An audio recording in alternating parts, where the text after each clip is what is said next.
and Rose McGowan shows up. You guys like cider? Cider House rules. Cider House rules, you guys. We're going to tear down the Cider House. No way, man. We're going to put on a play and make a lot of money.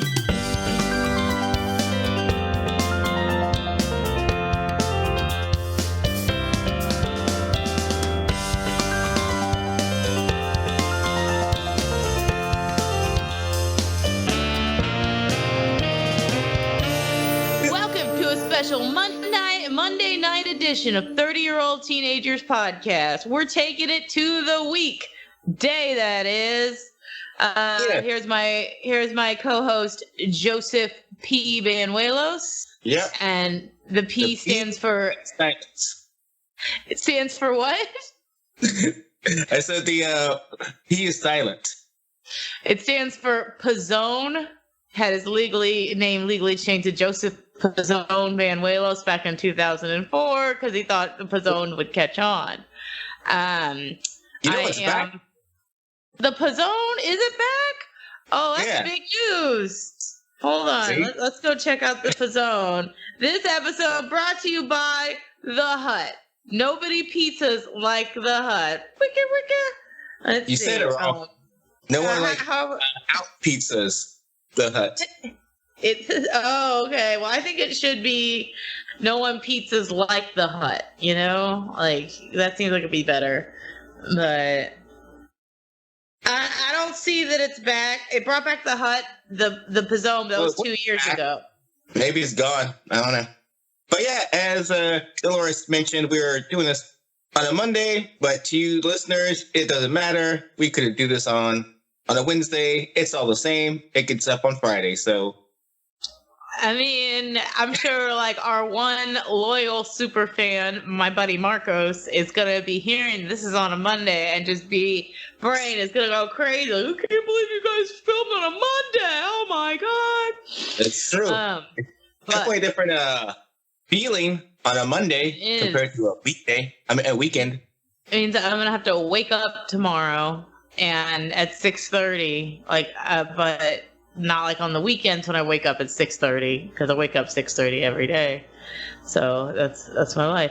Wanted to go ahead and introduce the show. We are going to be doing 1999 teen classic Jawbreaker.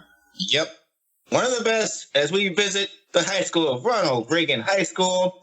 This was actually a high school in Los Angeles, but the cafeteria scenes were filmed at a different high school. Really? What high school were they filmed at, Joseph? I forgot the name. Well then, that's real interesting right there, Joseph. It's like from, what's that? Sherman Oaks? Yeah. It's like in that. Giant film schools. Before we get right into it, just to kind of give a comparison, this week I've been finishing up The Handmaiden's Tale, which just premiered the first 5 episodes this past week, which is another kind of girl squad, girl power type show. That show is following the continuing adventures of June Osborne, Off Joseph, and Off Fred as she escapes a totalitarian society where women are completely owned by men. And June has recently escaped Gilead for, spoiler alert, for like the zillionth time. Anybody who's watched this show, it's become this kind of Gilligan's Island where, you know, she's never getting off Gilead and she's going to stay there forever. And I guess one comparison that I can make between the universes of these kind of girl clique movies versus the world of Gilead is that there is no escape. If you are in this universe, you're not getting out. No matter how terrifying or horrific it was, just like I would say that the high school of Ronald Reagan High School is both super horrific and super stupid. It's just none of it makes any kind of sense whatsoever. Just some sense. So it makes no sense. I'm gonna start. Makes no sense. It's just that you can have a super popular well-liked, well-rounded teenage girl not show up to school for, I don't know, 2 or 3 weeks with one phone call from her mom saying she has the flu, and people are none the wiser. It was just like the one day. No, I don't think it was one day. I think it was longer than that. You had newspapers covering the lawn. It was like 3 days.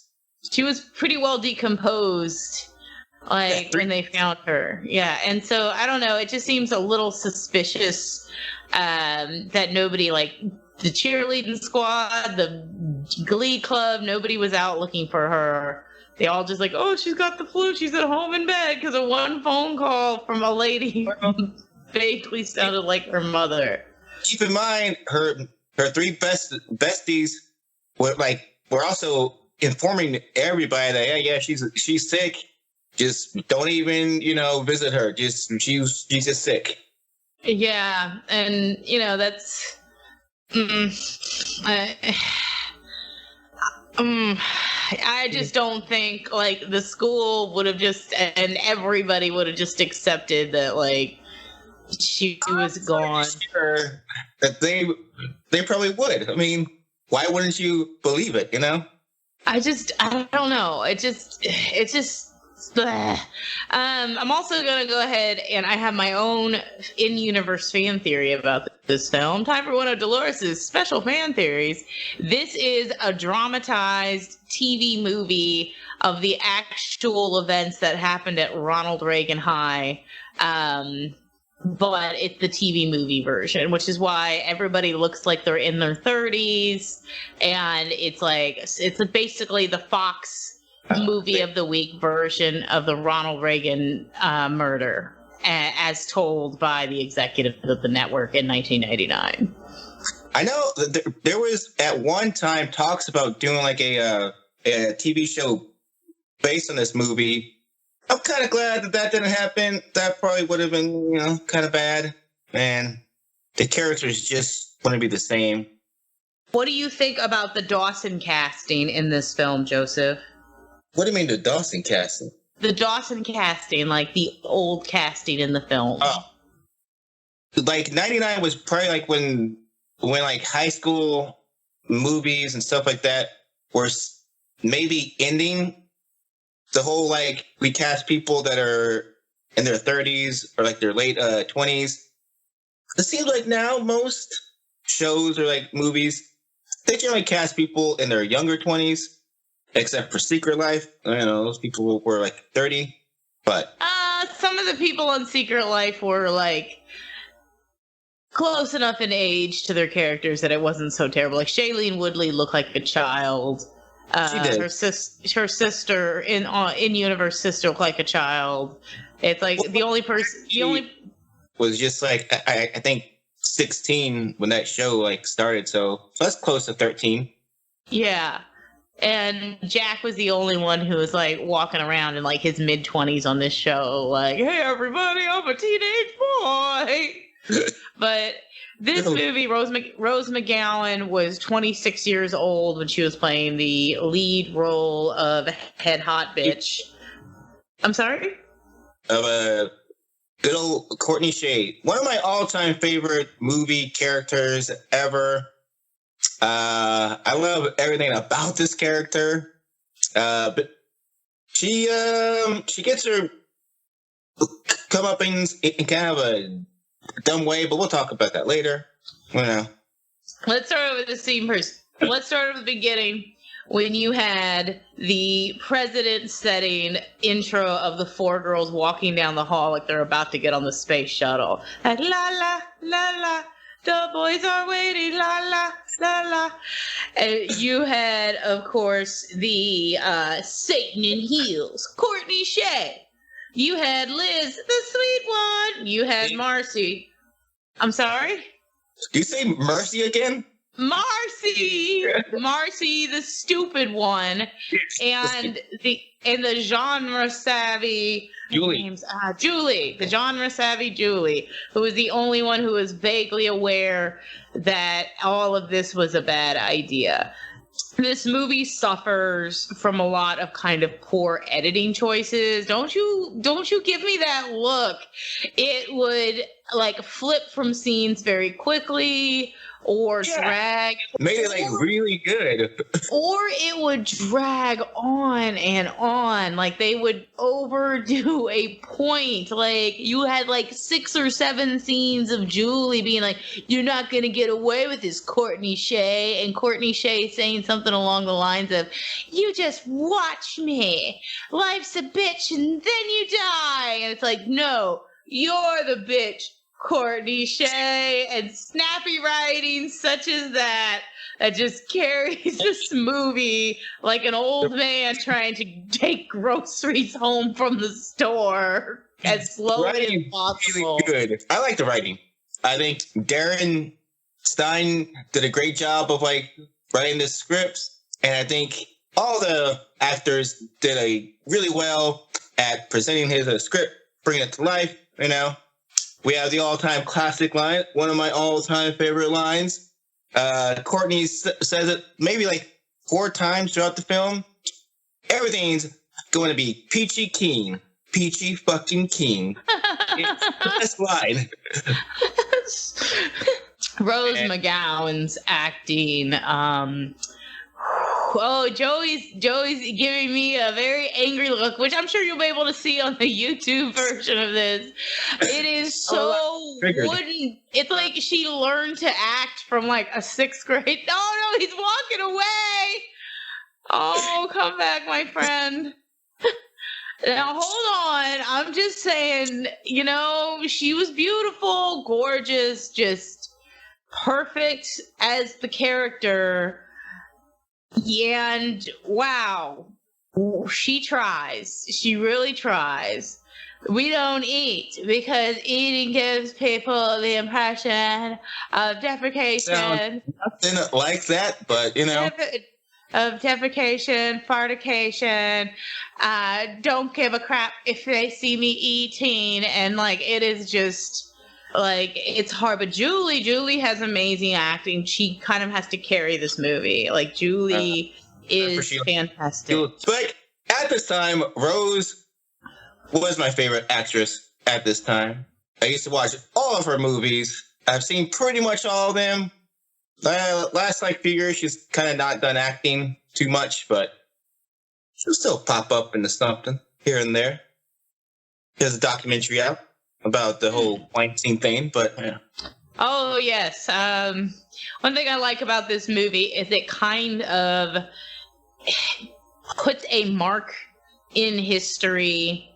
Like at the dawn of the last century, it literally premiered 2 months before Columbine, 1.5 years before 9/11, and it's just kind of this time stamp when everybody thought everything peachy fucking keen, and it was just a fun romp where we didn't have to worry about like movie producers behind the scene that were abusing their power. If you had tried to premiere this movie 3 months after the premiere date, it probably wouldn't have gone to theaters. Like, because it would have been like, you can't joke about kids getting killed in school. I think it would have, but it would have been like delayed, like maybe 2 years. Yeah, and like been like, oh, is that Rose McGowan? I don't remember this movie. Which is kind of this eerie kind of film when you look at it in a post-Columbine kind of lens. Like, oh shit, they like murdered a classmate, but it's funny, you guys. Talk about the actual story really yet. Yeah, so... quick thing. That like intro scene, iconic. It's really iconic, yeah. It is. I give this movie a lot of credit for setting kind of the trope of the 4 hot girls, you know, like just who ruled school. A film called Heathers. Remember that one? Yeah, I feel like this is the one that like really set it up. You got Stupid, you've got Hottie, you've got Sweetie, and you've got Smarty, and it's, you know, the smart outsider character. I just think this movie just kind of, I will put this above Heathers in that kind of iconic category. So you kind of feel this jealousy that Courtney Shea feels for Liz. Like, Liz is... Yeah, because, at this time, Liz was, the number one, queen bee there. Courtney was second place, Yeah, and Courtney did not like that. And Courtney says the death was accidental. I do not think it was. Because... Here, yeah. Go on. I believe that, Courtney purposely killed her. And she had all figured out and planned out. That's why the transition of when it happens, she already had it planned out, Yeah, it's it seems like she's just eerily calm, and they all are eerily calm. None of them seem that distraught that their best friend is dead. Julie is. I mean, Marcy just doesn't care, it seems. Julie seems oh, look at this old pictures of us together, you guys. But it's not sad. It's she's more using Liz's death as kind of a tool to get at Courtney. She doesn't seem to really care about Liz and death. The only person who seems to really love and value Liz is Fern. Fern is obsessed with her, yeah. And this is what? There's that one scene where Courtney calls her mayonnaise. Yes. Right? Carol Kane is it doesn't matter that she's not pretty. She gives as well as she gets. And it's there's a lot of les yay. Let's talk about the les yay in this film. It is probably one of the hottest, gayest girl films ever.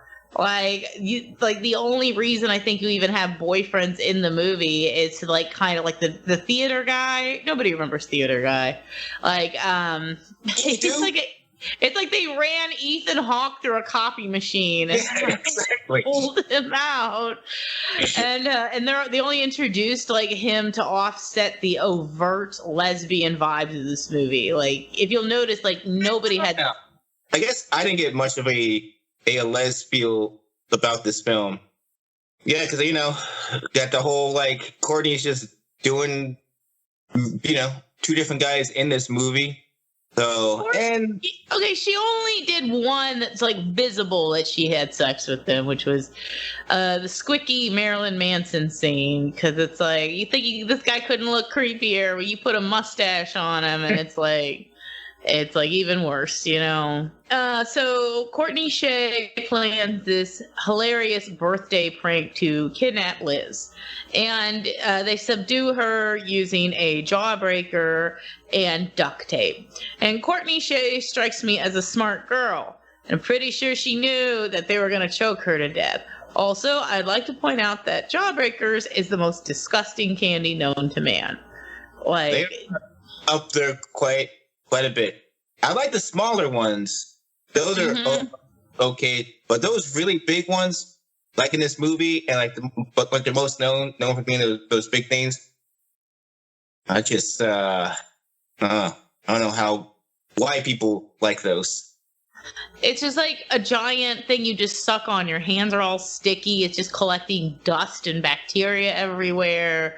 And it's and you know what? Courtney Shea probably used a pre-sucked jawbreaker. Let's get real. It's probably some disgusting treat she had in her purse and she shoved it in her mouth. Also, how did she fit a whole jawbreaker in that girl's mouth? Okay, so it go in stuck inside the throat. Maybe that's a little bit tough, but I think that you can definitely fit it inside her mouth. Yeah, but it would slip in the back of the throat, and you wouldn't be able to breathe because even if your nose. That's why she died. Yeah, Dr. Joey, Dr. Dolores. That's how she died. So she dies in the trunk because of course she couldn't just be in the back seat with them. They shoved her in the trunk and she couldn't breathe. This is horrific. This is really fucking horrific because it's this is one of these kind of nightmare ways to die, your throat being cut off and And it's a nightmare. Yeah. And so I think that I'm going to put that, I want to do throughout the episode, horrific scenes. Horrific scene number 1 is poor Liz dying a slow, painful death in the back of that car, choking to death on a large piece of candy at the hands of her best friends in the entire world. Ugh, I never even want to like see this candy again. Like, it just freaks me out too bad. Like, you just stuck in a trunk and you're dying. Like, yep. So, and she died a virgin. How pathetic.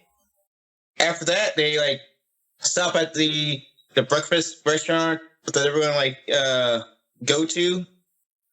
Courtney Shane convinces them that instead of calling 911, because I think, honestly, they probably could have saved their friend if they got her to not the ER, or at least said, hey, it's an accident, and, we're sorry. Or what they could have done was set her up in the back seat while she was still a fresh corpse and been like, she was eating a piece of candy and she choked and she's just dead and we don't know what to do. And like, oh, we're sorry, little white girls. We'll just give you the hero badge, the key to the city for bringing her in. Just like in the classic show, Pretty Little Liars, had they called 911, things would have been a lot better, Still have not seen Pretty Little Liars, which we can put it on our list of shows to review. It's pretty good up until season 4. Then it gets redundant. It's like, oh, come on, it's the same thing. Just solve this thing. Those shows should never go past like 2 or 3 seasons. Yeah. Like, even if they told the cops exactly what happened, it would have been like, yeah, it was an accident. You cool, This is why also the theory that Courtney planned this out. Yeah, because she was just so calm about the whole thing. Because it's like, do you know what this means now? And then Marcy is like, you're a shoo-in for prom queen? Like that Liz was her rival. And I feel like the movie could have done a better job emphasizing this. It would have made the movie better if Courtney Shane had to admit that she had planned this. Like, I think if, like, Courtney admitted to it, this was my, plan, I don't think it would have come off as good because you wouldn't question it now because it's like, okay, well, that was her plan. If it had been the prom scene where she admitted to it, like, that she did it on purpose, like, it would have been a good reveal. And this movie would have had, like, some payoff. For watching an hour and a half of literal done really well without that reveal. It was literally nothing happening. Like, it was just like them running. Like, you had Pam. I'm confused. There's so much happening. Pam Grier shows up and is like investigating, but at the word of of Courtney Shane, she's like, well, backtrack. Liz has been murdered, and now there's an investigation when her parents come in and discover her dead body. And so Pam Grier is supposed to be the savvy detective who notices that none of her friends seem to call during the time that she was at home, supposedly sick, quote unquote. And but Courtney Shane concocts a story about a man that Liz was involved in BDSM and liked to go and have sex with strangers. And this is kind of like this movie comes off just this idea a little dated that as soon as a woman is discovered to not be a virgin, her credibility is gone and her murder is of less value. Because Pam Grier says, well, Liz wasn't as innocent as you think. And then Julie comes in to save the day. It's like, no, she was a virgin. Like, okay, so you're saying that she was murdered and she was a so-called slut, then she deserves it. Like, is that what this movie is trying to say? Like, I don't think so, because they were also trying to paint the image of Liz being this all-American girl, and then she gets raped and killed. So that's pretty bad. I thought it was a pretty good way of maybe Courtney's like planning out pretty well, you know. And Courtney Shane, in our second squick scene, we're going to talk about, like, hides the body of her friend Liz underneath the bed and has sex with one Mr. Marilyn Q. Manson on top of the bed with her friend lying decaying underneath. And this is like I said earlier, Marilyn Manson with the mustache, dressed normally, is like the most ghoulish version of Marilyn Manson. Because Marilyn Manson in his outfit, you know he's a creep. I knew he was a creep a long time ago. Like everybody knows, just like yeah, but him dressed as a normal guy means that Marilyn Manson could be walking among you, having sex with your friends, infiltrating your social circles. He's like the Freddy Krueger of sexual assault. He still looked really sleazy though. Like even like his like normal clothes, they weren't that normal. There were still kind of like some not so good vibes to his whole like a wardrobe. I was just like, I didn't recognize him at first, and then I remember you saying Marilyn Manson's in this movie, and I was like, oh no, he's right there. And Yep, this was at the classic time of his and Rose McGowan's relationship. They were a classic couple of the late 90s. So she planned that so that somehow people would see him having left Liz's house. But it also, what about her and her friends leaving the house? Like, nobody would have seen that. Like, it's a little bit of a plot hole. Like, again, we saw this weird guy leaving the house, but then we saw you also leaving the house. Why were you with this creepy man? But also, she needed to get a sample. So, like, there was also that, like, part of it, too. To get a semen, you know? Oof. Yeah, it's true. I didn't even think about the semen. Ooh, gross. So this, okay, I'm adding this. I know this is part of the same scene as Squick scene number 3, but I want to, like, point out that she took this guy's junk and, like, put it in her dead friend. I want to point that out. Like, she lifted her dead friend off the bed all by herself, shoved her under the bed, and then took the fresh hot cum of Marilyn Manson and shoved it in her friend's decaying corpse. And that is that's what happened. Like, she did that, and it's like, that's real fucking gross. It's a whole new layer to this movie that I had not thought of. We haven't even talked about Fern too much. Fern. Fernie Fern. Fern Mayo. The mayonnaise. She is sent to Liz's house with, like, Liz's homework. And that's something that, like, TV shows and, like, movies always bring up. That, like, hey, someone, like, drop off their, like, homework. I've never seen it happen in the school before. They're just like, yeah, you just missed it, or you have to like make it up. She goes to Liz's house and she breaks in because that's what you do, you know. And you get the homework to your best friend Liz, like, that's what you do. And then, like, boom, Fern finds Liz's dead body. Well, not quite. She at first overhears the hot girl squad. Like, one of the girls, like, why don't we just have it? So she, like, choked on the candy. And it's like, no, we're going to rip her clothes off and we're going to make it look like she was raped. And it's like, whoa, Courtney Shane, like, yeah, we're doing it this way, you guys. And then Fern is at the door, and I don't know if she hears all of it, but, like, she hears some of it.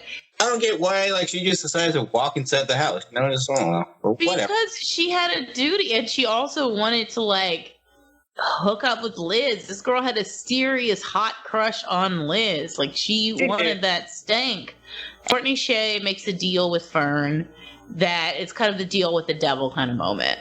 This is a Faustian deal where I will make you into my graven image, and you'll be popular and you'll be beautiful, but you can never tell this horrible secret.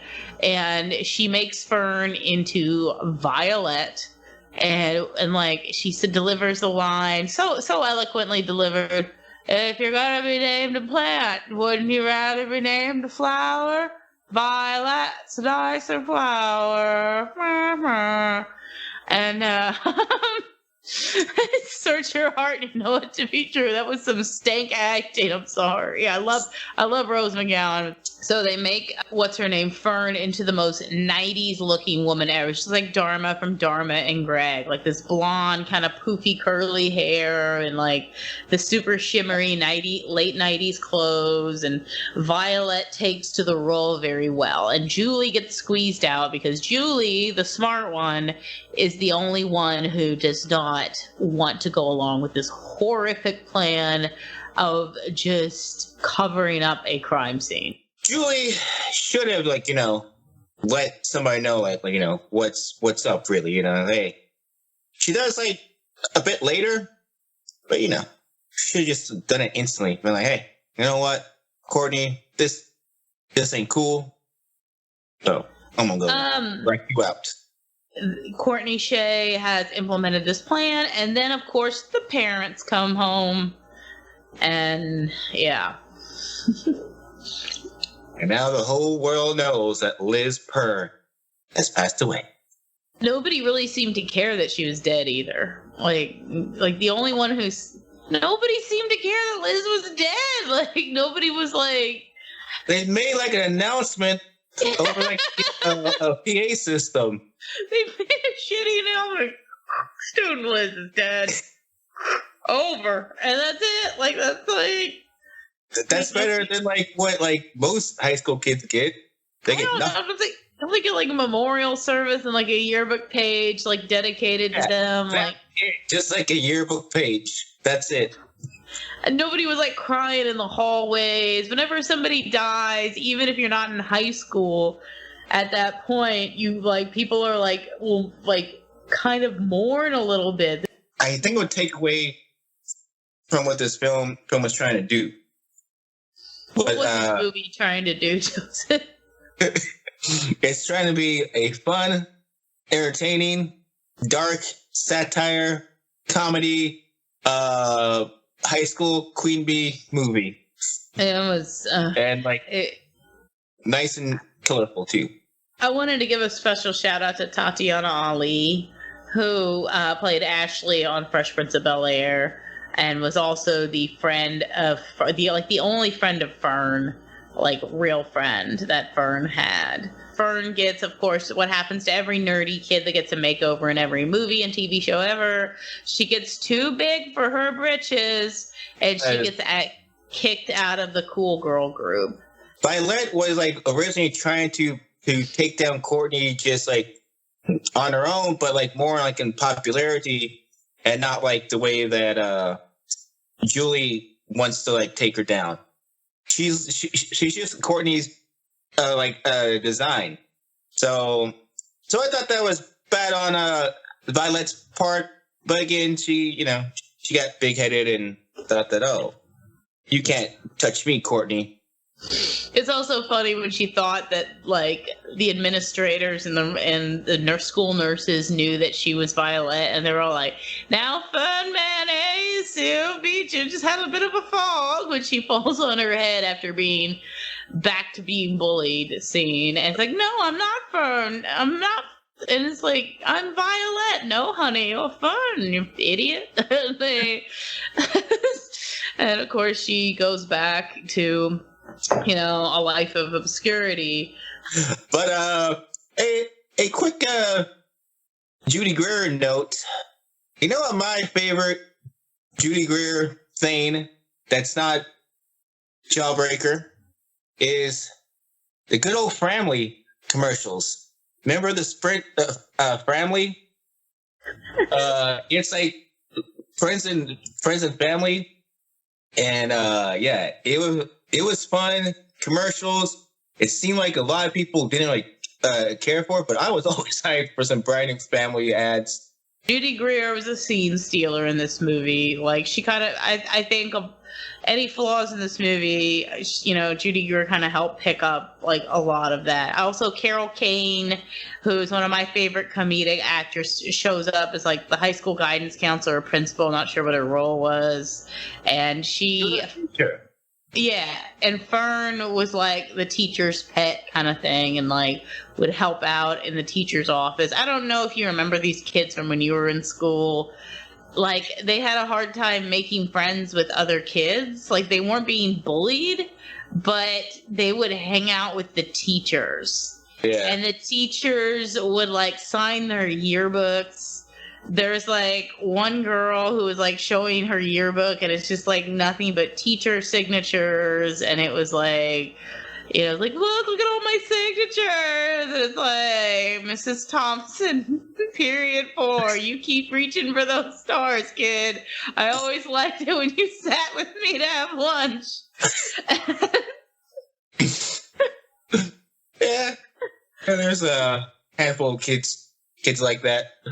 Should we talk about another great scene? Courtney is like with her boyfriend. Forget her boyfriend's name. Yeah, let's call him Steve. There you go. He's your typical like a jock character.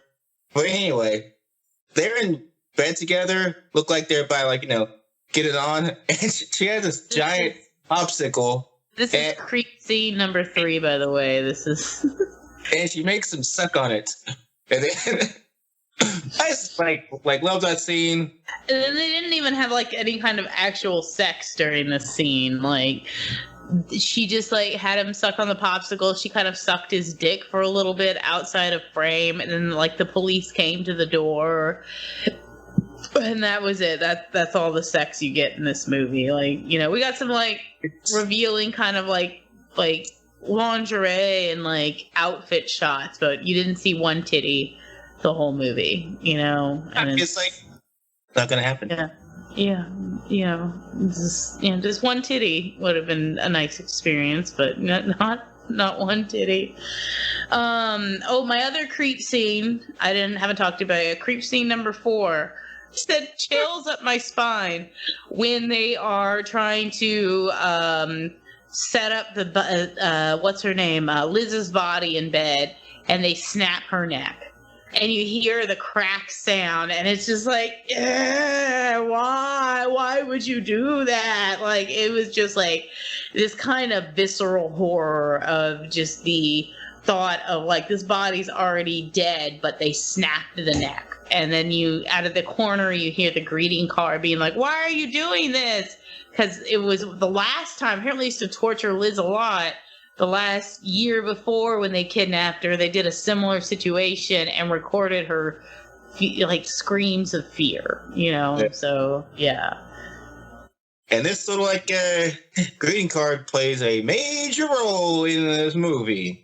And they realize towards like hour 18 of the film that they have to start wrapping stuff up.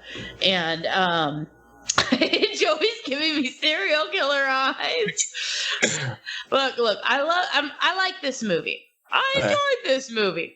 But it could have used a little bit more editing, a little bit of kind of fine tuning. It could have used the Blake's touch to, kind of trim it down just a little bit to make it like a little bit smoother.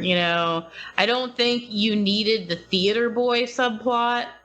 Like, it was Why just not? like, yeah, but it doesn't do anything. It doesn't add anything to the plot. It doesn't drive the plot, move the plot. He kind of does. How does he move the plot forward? Him and Julie are like becoming a thing, and then he helps her get Courtney, So Yeah, but anybody could have been back there like putting the greeting card in a PA.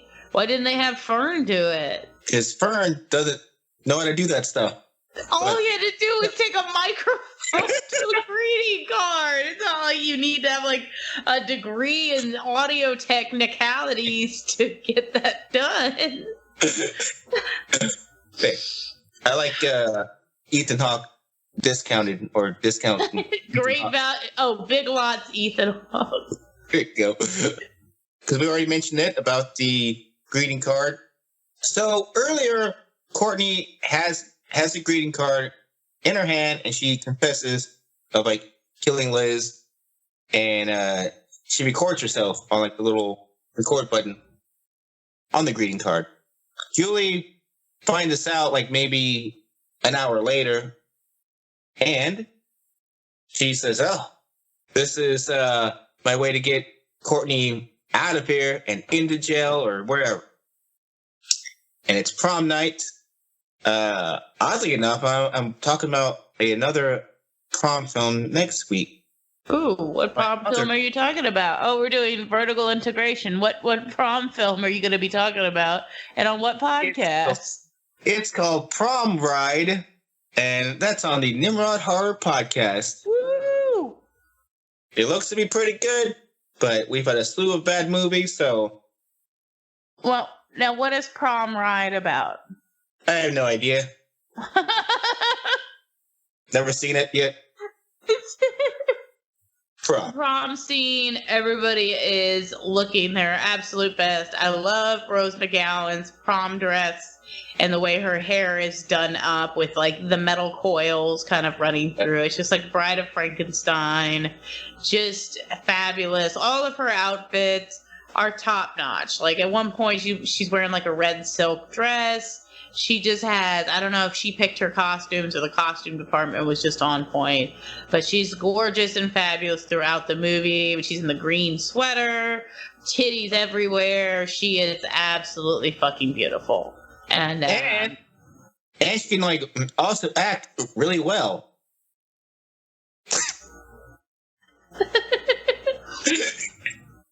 She tries to act her way out of the paper sack that Weinstein put her in. And, she tries. I'm not saying she can't act completely, but, it's just kind of this...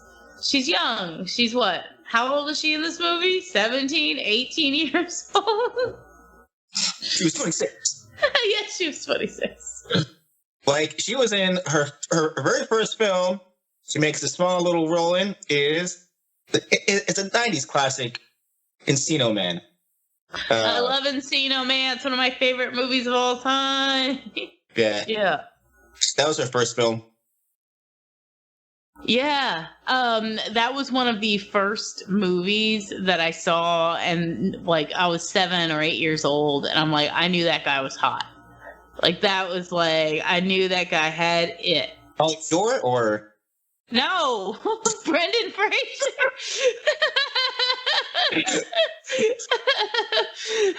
Wheezing on the juice. No wheezing on the juice. Oh, this is a great film. 30-year-old teenager podcast. We're talking Encino Man. And it's insane.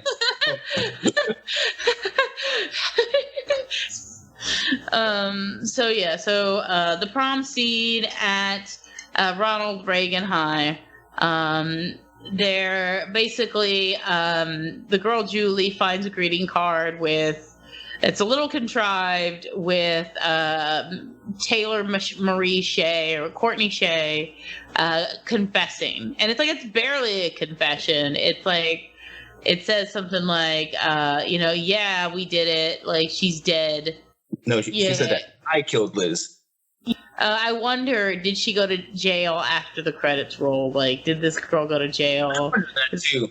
Yeah, because they play it over the PA once like Courtney's announced as prom queen, and right before Courtney speaks, they start playing that little greeting card message, and then people just start throwing fruits at her and yelling at her. She was being pummeled with corsages. The Donnas. I am a big fan of the Donnas, and I like that they were the band playing the school. And the Donnas did one of my favorite songs, "Take It Off." It was like one of my favorite bands when I was like in early college and high school. Skin tight, baby, all right, something like that. Something like that. So they were talking about like jeans or something like that.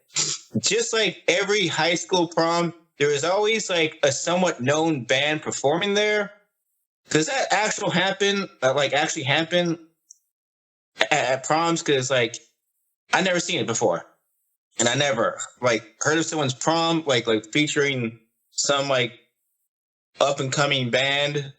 I mean, if it's a wealthy Los Angeles area high school, I imagine they would have like a headliner, at least like local music scene, or have a well-known like local DJ.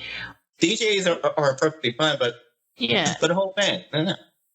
They look like they had theirs in their gym. Again, that's like most like prom movies too. It's always in a gym. See that. And the most relatable school prom was Boy Meets World, because they had their prom at a hotel event, and kids were like Corey and Topanga were trying to like rent a hotel room so they could like hook up, but of course they didn't because it was ABC. But another little factoid: if you guys have ever seen the Charlie XCX video for Breaking the Rules. She references this like movie, and Rose McGowan's in the video during like the whole like ending prom scene. I'd like to point out that also the parents of Liz were PJ Souls and Right. And so her and the father, the guy who played Liz's father, he was also in Carrie. So two Carrie veterans. Like that's all about the movie, right? I think. I'm trying to think of other stuff, because I feel like now I know you're saying that no, this is the perfect movie. This is the Casablanca of 1999. Yeah, there is nothing that could have been improved on or taken away from this masterpiece of a film. I just think it could have used a little bit of fine tuning, and and it was just. I think you could have used a few more girls, and I'm going to sound like a pervert. You could have used maybe a girls making out scenes. There was so much tension with Fern and like the other girls. Like it was like they should have let Fern kind of like make out with like one of them, and I think it would have made them. Like Fern was like only obsessed with like Liz, that she was like wanting to get it on with Liz, but I think everybody else she kind of looked up to, but not in a sexual way. I think she was with that with the Liz, counting the freckles behind her neck and. Oh yeah, she was just like, and what am I supposed to do? Oh my god, that was such a good scene. What am I supposed to do with all these little salmon? What am I supposed to do? I'm just leaving me with the salmon. And it was this sweet baby gay moment. Like, she loves this girl so much. Yeah. And, but I also think that if she had really loved Liz, then she would have done more to, like, expose her murder. And I felt like, I think I brought this up already, it felt like nobody really cared that Liz had died. They just needed to use her death to get to where they needed to go socially. Like, Fern didn't care. She's like, whoa, okay, so you tell me that you can give me everything I've ever wanted. I can be popular, even though there's literally only 2 weeks left in high school. Like, I feel like that's something the movie's forgetting, that all these people seem so heavily invested in high school and being popular, but literally it's the last semester and like they're all about to like go to college and never see each other ever again. That's how like a handful of these like Queen Bee type movies are. It's always like senior year around prom. And so yeah, just kind of a tropey part there. I only remember one or two people I went to high school with, and I blocked out the whole experience.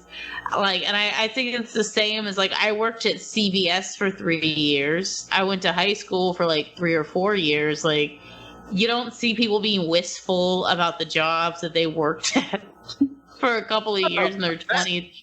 Why would I be wistful? I do. Yes, I know. know. It was summer 2004, and I was working at Big Lots. But little did I know, my life was about to change. Record scratch. And I personally think that, you know, any person that has a real attachment towards like high school, I think they're kind of losers. I get that. If you peak at high school, then just kill yourself, you know? This is Joseph Kill Yourself podcast.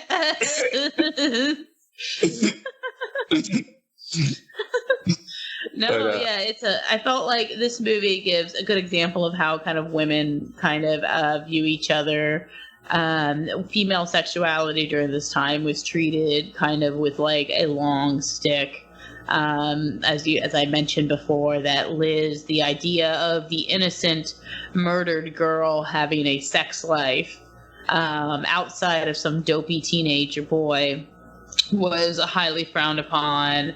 The one character you did see possibly having some sort of intercourse was the evil girl. And I'd like to point out that also Lori from That 70s Show, her actress was in the movie.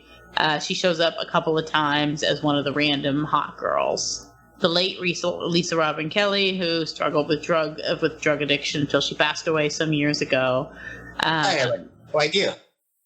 Yeah, she died. And her character on That 70s Show was the trope of the evil slut. If a woman has sex casually, she is a nefarious spawn of Satan. Also, how quickly tides can turn on a girl. When you have Courtney Shane, we all know she was evil and guilty as audience members, like, you know, as being able to see that. But the crowd immediately just turns on her and decides she's guilty, and that's it. Like, she is like, yeah, but at the same time, it's like, and plus, like, people they don't really like Courtney. They just kind of fear her, but they don't like her. So like, they were like all like happy. It's like, oh right, now we can just like throw things. Like that, put her in a garbage can, roll her up. It's just like how, but I'm just saying in general how quickly things can turn if you're a woman, and you know. And any other thoughts on this film, Joseph? Well, I think I've said my piece about this movie. I think it's a 9 out of 10 movie. It's tough to Joey, but you called this a 27 out of 10. No. It's a masterpiece. Should have won 37 Oscars. If I was like the Oscar guy, it would have won Best Picture, Best Acting, Rose McGowan, Best Screenplay. Yeah, I believe this is my favorite 1999 film. I'm trying to think of another film from 99 that would compete against it. 99 had a lot. Didn't have. Let's talk about movie 1999. I don't think there's a lot that I can like pull off the top of my head. It's no 1994. You know. I'm just gonna like look up a list. Cruel Intentions. Hello. I never saw that movie. What? I never saw that movie. Also, Rage, Carrie 2 came out. Oh yeah, and don't forget She's All That. You know, the classic. Oh, she's got glasses. Gross. Scratches. There were a million good movies this year. You had Big Daddy with Adam Sandler. Hate About You. Blast from the Past that had my boy Brendan Fraser in it, like my eternal crush. Drive Me Crazy. Never Been Kissed, which is another great one. American Pie, which I don't really care for, but you know. Blake will enjoy this movie. Superstar with Molly Shannon. Blake absolutely adores Molly Shannon. I love it. There was South Park, a movie, which was a really good movie, if you remember that movie. October Sky. Oh, the Robot Man. Office Space.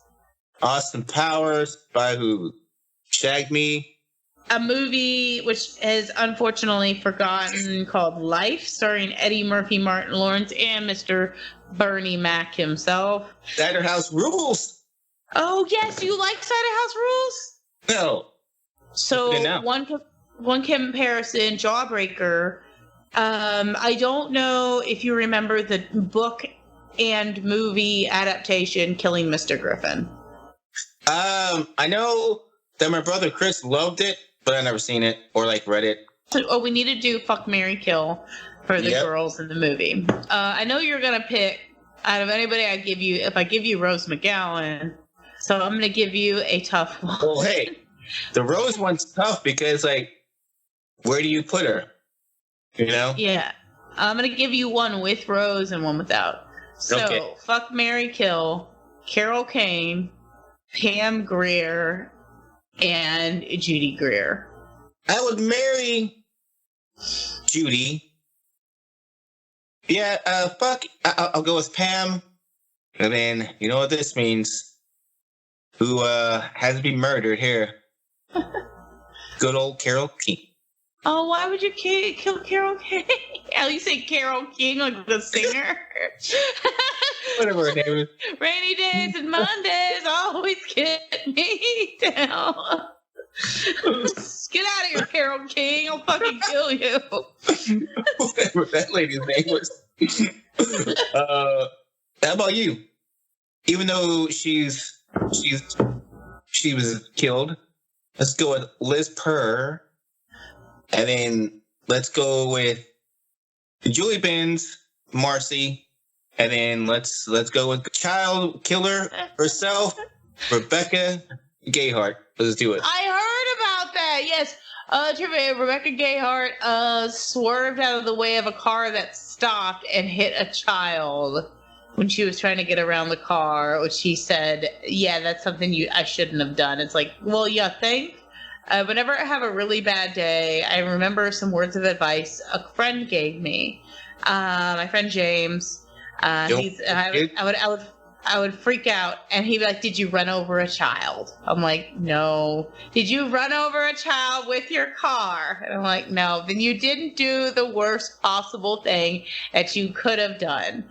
And Rebecca Gayheart literally did the thing that I tell myself at least I didn't do whenever I feel like I'm not doing a good job at something.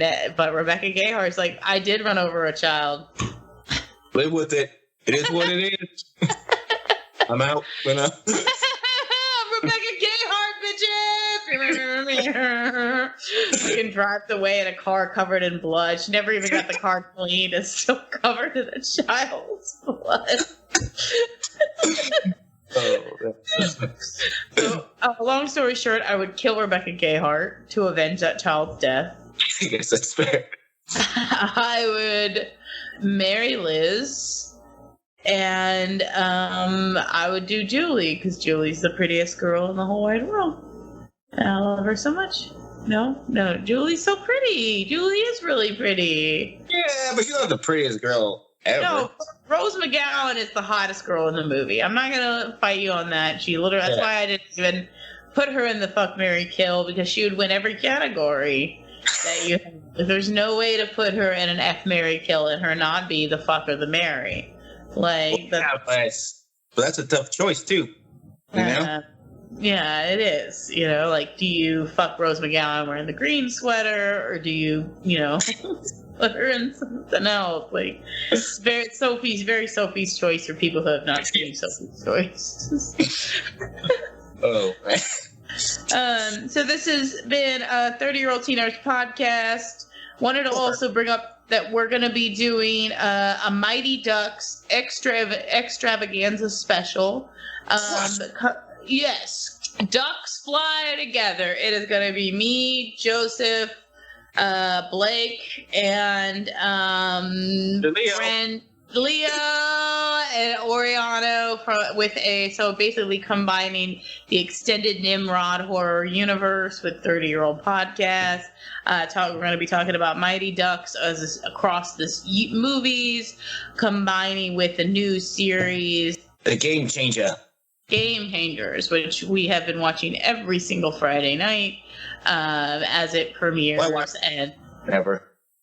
No, you've been watching it Friday nights too. We've been getting messages from Joey as we're watching it, like, "Oh my God, did you just see what just happened? Coach Bombay loves single moms," and it's like Coach Bombay does love single moms. He is fucking getting it, and so it's very excited about this episode. Do you have any closing arguments there, Joseph? Well, yeah, I think that's going to be a fun one to do.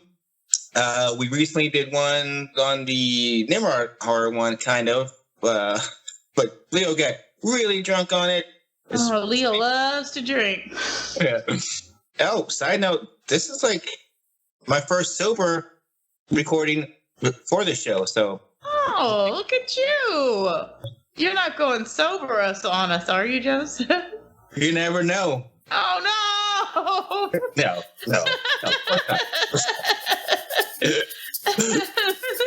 Thank y'all so much for listening. Find us, and y'all have a good night, everybody.